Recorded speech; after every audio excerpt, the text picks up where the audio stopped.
Hello, both sides of the pond. Here, trucking in the USA. This is Alan speaking, and we are in Kearney, Nebraska. Most truck drivers and people who travel I-80 know Kearney because of the bridge that goes over the I-80. It's quite a big, impressive structure. So, anyway, meet Tommy.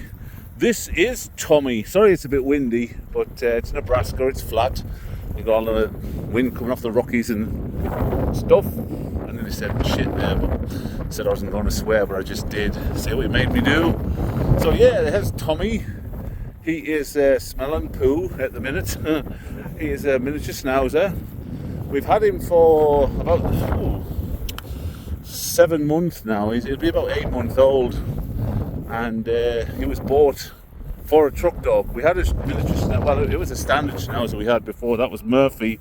And he was a great dog. And miniature schnauzer is ideal for 2 reasons. 1, he's small. And 2, he doesn't shed. No hair. I mean, he has to get a haircut regularly. No hair all over the bed and the food and everything. I used to bring, if you watch my earlier videos, I used to bring my dog Izzy, my German Shepherd. But one, German Shepherd's too big for a truck.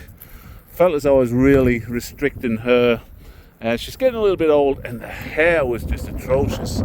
Just couldn't handle all that hair. So anyway, here's Tommy. He'll be with me. There's more of a dead bird. We caught by a coyote. So he's doing well. You know, he's a little bit nervous at first, and some situations he's still a little bit wary of because, you know, he spent his entire first 6 months of his life in our home with 3 other dogs in a nice big backyard, and that's all he really knew. My wife Kay, she took him out to try and acclimatise him to the vehicle, so every time she went to the car she took him with her, and he's doing great. Never puked up or anything. I think sometimes he gets a little bit bored sat in that seat, but you know, he'll nap or he'll go on the bed and play with his toys. I've got plenty of toys with me. Plane. So it's a kind of a extra commitment having a dog because, you know, like right now I'm getting loaded here, and instead of just relaxing and being a sloth in the cab, I've got to take the dog out, make sure he's exercised, and, you know, give him some interests, play with him a little bit. You can't just stick him in a truck and leave him there to vegetate, especially at his age. He's a young pup and, you know, exploring and loads of energy. But he loves it, does Tommy. I'm with a new company now. I left Martin and I asked for a leave of absence, and they wouldn't give me that because I hadn't been there for 12 months. I think I mentioned that in an earlier video. So they said the only way you can do it is if you quit your job and then come back when you're ready. And I decided to try something else. I'm trying a much smaller company. I've tried 3 super trucking companies, the mega carriers if you like, and I just wanted to try something different. So I went with a smaller company based out of Illinois, and so far all right. The first week I had a bad DM, he was useless, and the boss just... And I've got the boss's phone number, that's the other thing.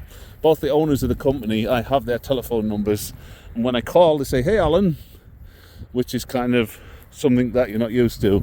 Normally it's you feel like something from Les Miserables, where it's like, "I'm 6145254," or whatever it is, the number. No, you're not a number, they know who you are. So yeah, unfortunately I got a new DM and he wasn't very good at his job, so they give me Dennis, and things are getting on much better. Lots of cracks and crevices there, better watch the dog doesn't fall down them. But yeah, I'll show you my truck later. I've got a 23 Freightliner Cascadia, a little bit faster than my other trucks. It's governed to 70, which is a little bit nicer because it keeps you out of the way of Swift and some of the other mega carriers that have some bad drivers, though not all Swift drivers are bad. Actually, I think the owner-operators who pull the Amazon trailers are probably the worst I've seen.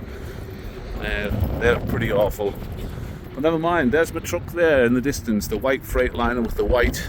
Oh, and I'm doing dry van now, for the first time. Going to dry van instead of reefer. And so far, it's much less waiting times. And much less load and unloading time, so it's been pretty good. So anyway, there's a quick update. I'll show you the truck later. Alan, on both sides of the pond. Bye.